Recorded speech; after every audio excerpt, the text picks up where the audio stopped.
Hey everybody, this is Tom from Inspiration Metalworks, and in this week's video we're going to push boundaries a little bit, both from a work holding perspective, cutting a part that frankly I'd never done anything like this before, and see what we can come up with.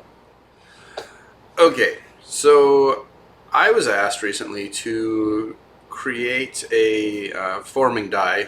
I guess the person who's using it does rubber forming. It's actually metal, but I guess the process is rather than having two metal dies, you have a rubber die on top. And so I was asked to make this part, and I thought I got to make this part, even if it doesn't buy it. I need to make this part because it's going to push some boundaries for me and help me become a better machinist. So I thought, okay, let's do this. And it posed a few challenges. The first was, how am I going to hold it? And as you can see, I mocked something up and went, no, that's not really going to work. And it didn't, let me tell you. So then I looked at it again, and and the other part was I had to use this huge chunk of steel, much larger than the part, because the part was just bigger than what I could get for nominal sizes, right? So instead of 6-inch, because it was like a little more than, it was an odd size. Next step up was 8-inch. So how do I hold this thing? And of course I didn't take any video of what I decided to do. I just went ahead and did it. Basically found the center points on it, and I marked out a couple of spots and drilled and tapped some holes, and did the same thing. So I transferred the holes onto some aluminum, and I basically created a block for me to hold on to.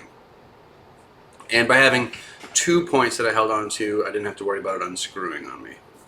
So everything went fine after that.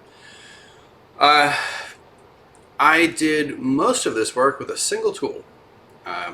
Doesn't make for a lot of fun, like different kinds of file changes or tool changes or things like that. But definitely lots of different approaches to how I use the tool. And if it's something you guys find interesting, I'll bring up my Fusion file and we can talk a little bit about how I made it. But basically, I wanted to see how this Harvey 1 end mill was going to do for me. And so I just let it rip. It did all the roughing, all the finishing, and I learned a little bit. I realized that when I was doing a little bit more aggressive cutting, a little bit more stock in the chip, I got better surface finishes. When I tried to do a rather mild cut, thinking that I was going to be, kind of like I would do with aluminum, where, hey, I just want to get a good surface finish, I got a worse surface finish. It was perfectly acceptable, but it didn't look as good. Visually, it wasn't as appealing, and I think I was the chip just couldn't cut it. It couldn't get enough in there and cut. Yeah, you'll be able to see as we get later on in here. But let me just throw up a couple of videos of doing the work, and we'll come back.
this is actually an issue of it struggling to drip feed everything.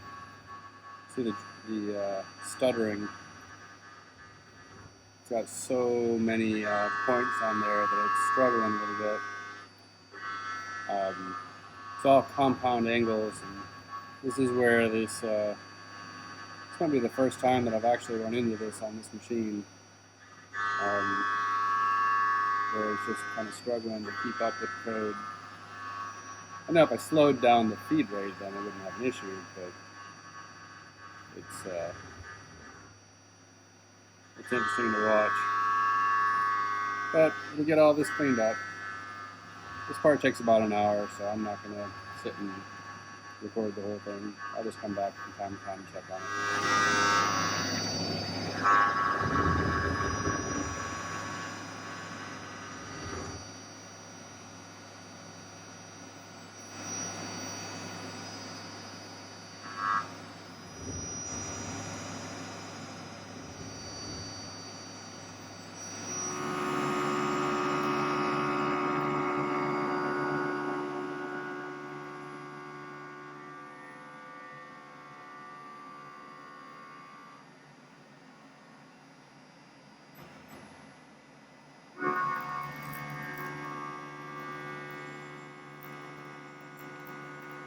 Just cleaning up the excess material. Oh, she's pretty.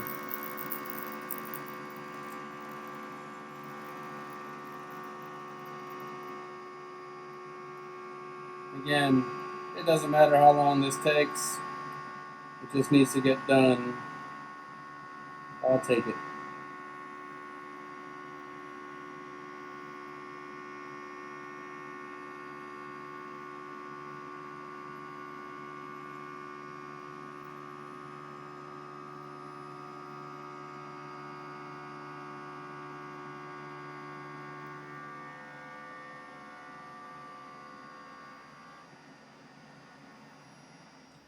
So like I said, learned a lot.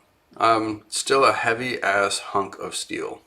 I was surprised by just how heavy this was, but everything went well. The customer was really happy. I did end up taking a Scotch-Brite pad to it just to clean things up a little bit, and I mean it turned out really nicely. The other thing I learned is when I just had a bunch of material to hog away, I used my I've got an APKT cutter, and it makes for really good video, but you can't leave it like that, or you will burn up those carbide inserts. They won't stay like that for long. If you're going to be cutting like that, use something stronger, use ceramic, or run coolant, which is what I ended up doing. I ended up flipping the inserts over and running coolant the rest of the way, and it was fine after that, and gave me the best finishes that I had of the whole thing. Mirror finishes on the part that didn't matter. But yeah, it was kind of neat. It was a lot of fun. The customer was really happy with it. I'm hoping to get some pictures from him to see how it's turning out. But overall, really good project, and I had fun with it. If you have any projects like this that you're interested in doing, let me know.